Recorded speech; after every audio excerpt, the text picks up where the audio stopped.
Why did silver make such a dramatic move up? I say that there is a finite amount of silver and it gets used up in industry.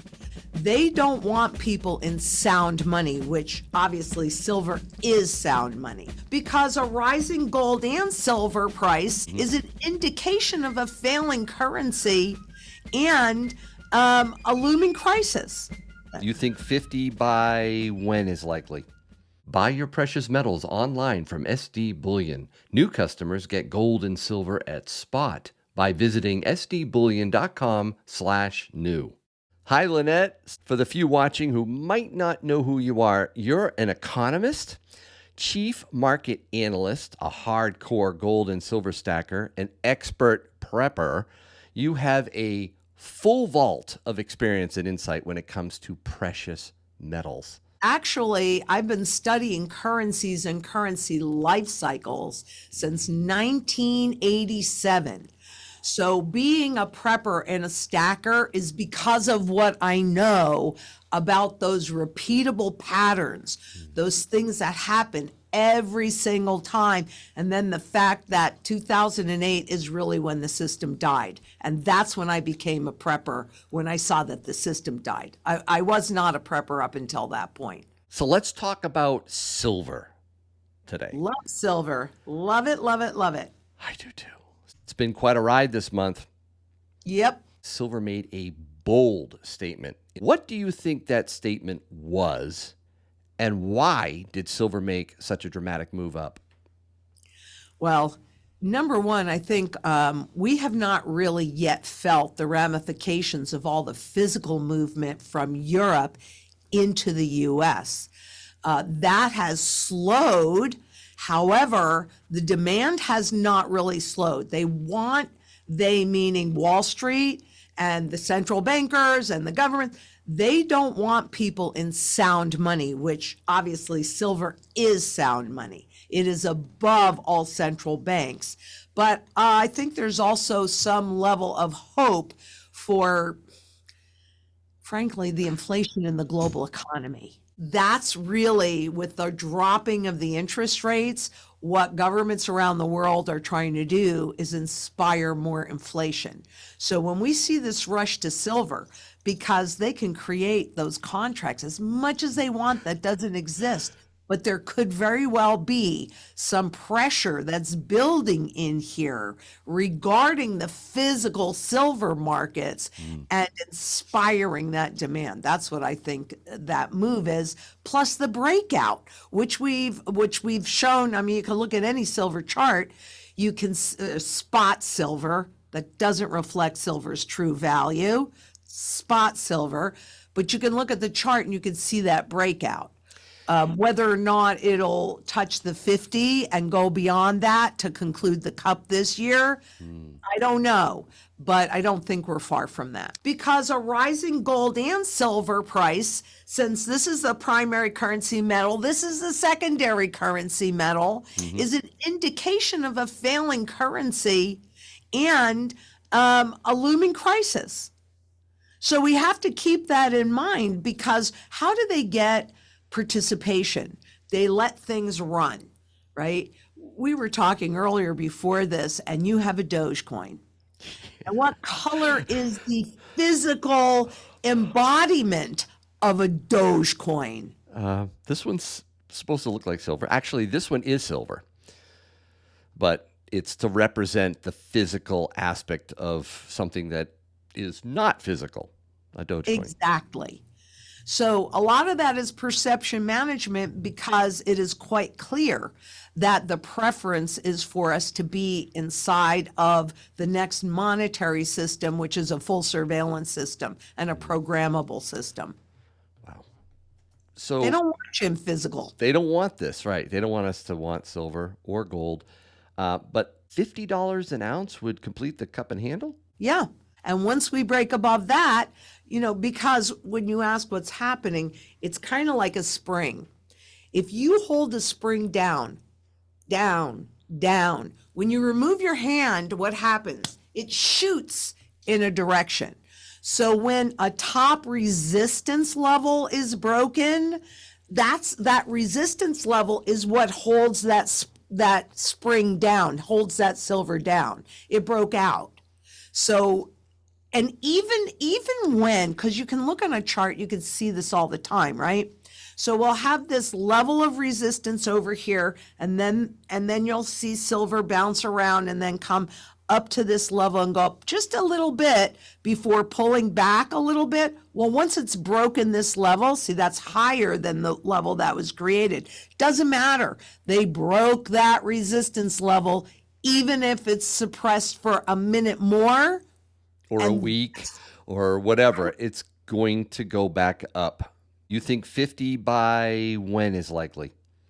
Give me a guess. If it isn't by the end of this year, I could see it by the first quarter of 2026. But, there are so many things that are going on right now. One of the things is the push for more inflation, which what would that do? That would push a whole lot more dollars into the system. Right. That would push the visible price of the crypto assets and stock markets and real estate. Well, I don't know about real estate because there's some really big cracks that are forming there right now.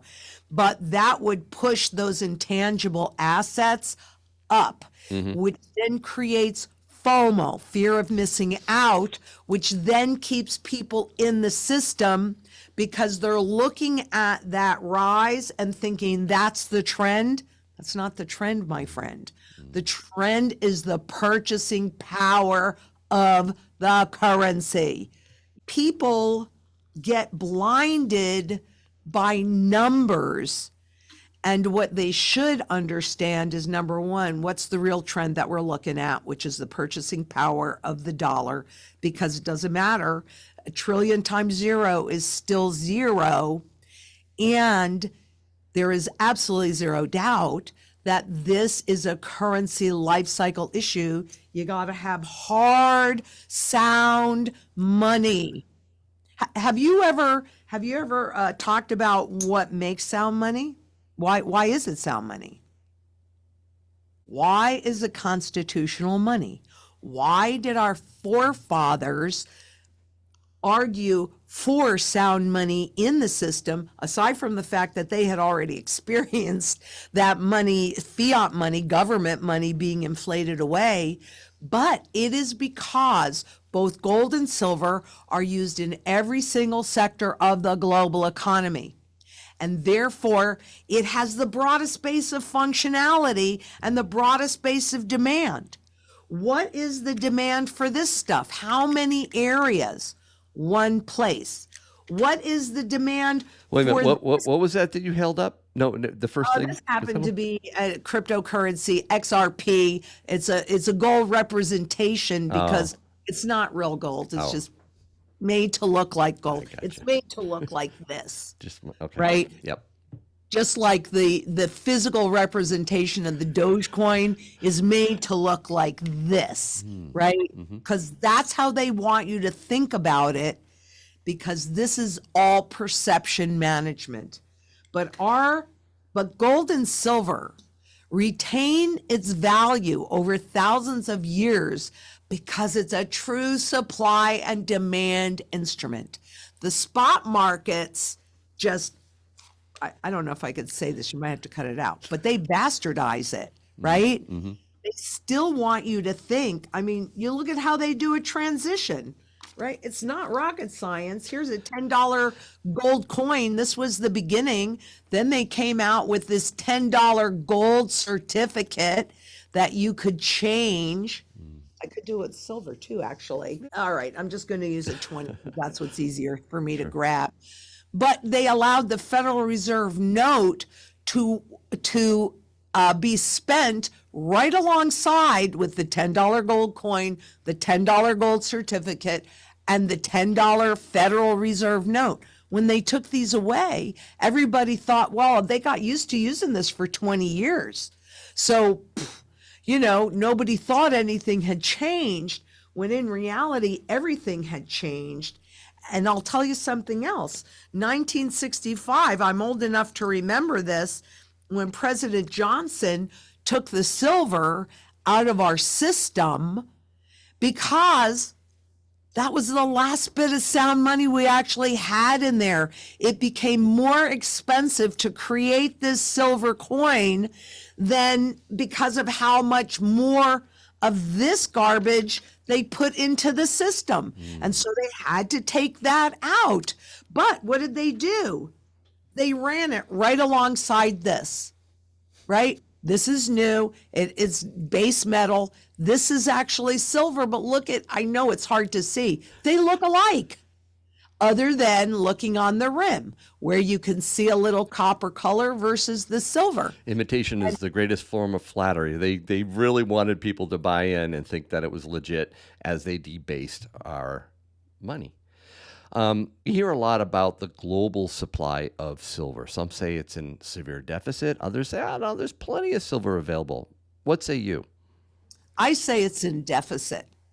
I say that there is a finite amount of silver and it gets used up in industry, whether it's going into space or it's in solar panels or it's anywhere. And remember, the Department of the Interior runs the amount of silver in ground. And, the thing about silver being used up in industry, the difference between that and gold is gold doesn't get used up. But what silver does absolutely do, so does gold, it takes energy to pull this out of the ground. But then, Yankee, honest to goodness, the energy is held in this coin, and that coin can be melted down and turned into anything else.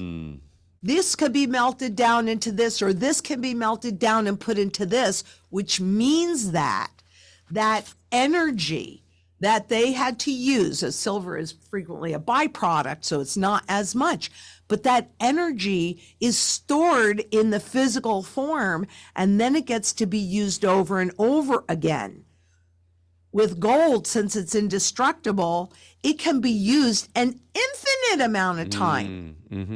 The theory or the value that crypto people want to put in is the energy that it uses. So that's supposed to give it value, except that it uses that energy up, and it requires more and more and more, the more and more and more that they're going to make.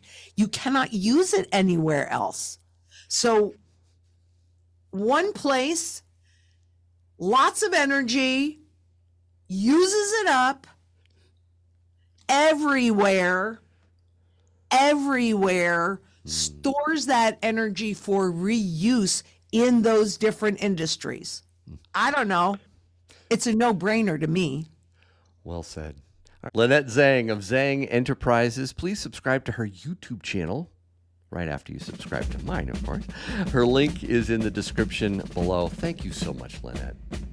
Thank you so much for having me, Yankee. This has been great.